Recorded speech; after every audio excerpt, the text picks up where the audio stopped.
একটা প্রশ্ন ছিল, অটোক্যাডের যে কোনো ফাইল পিডিএফ করে কিভাবে? আমরা খুব সহজেই কিন্তু পিডিএফ করতে পারি। পিডিএফ করার জন্য কি দিতে হবে? Control P. পারবো না? এরকম একটা ইন্টারফেস শো করবে। আমরা এখান থেকে ড্রয়িং টু পিডিএফ সিলেক্ট করব। জাস্ট ক্লিকের কাজ। অনেকেই পিডিএফ খুব কঠিন মনে করার কিছু নাই। আর এখান থেকে পেপার সাইজটা সিলেক্ট করবা, A3 না A4 না কি বিভিন্ন পেপার আছে। আমরা এখান থেকে কি সিলেক্ট করব? A3 পেপার সিলেক্ট করব। এখানেই দেওয়া আছে A3, এই যে A3 পেপার। ওকে, তারপর ডিসপ্লে থেকে আমরা কিসে ক্লিক করব? উইন্ডোতে ক্লিক করব। First point click, second point click. খুব কঠিন মনে হয়েছে কাজগুলো? ওকে, এখন আমরা এখান থেকে সেন্টারে ক্লিক করব। সেন্টারটা কেন? সেন্টার হবে ড্রয়িংটা, পিডিএফটা সেন্টার হবে। এখানে দুটো অপশন দেওয়া আছে, প্রোটেক্ট ল্যান্ডস্কেপ।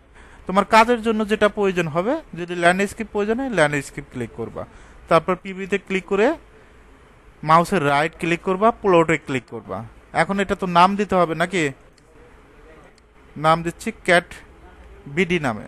ওকে, দেখো তো পিডিএফ হয়ে গেছে না? খুব সহজে কিন্তু পিডিএফটা করতে পারবা।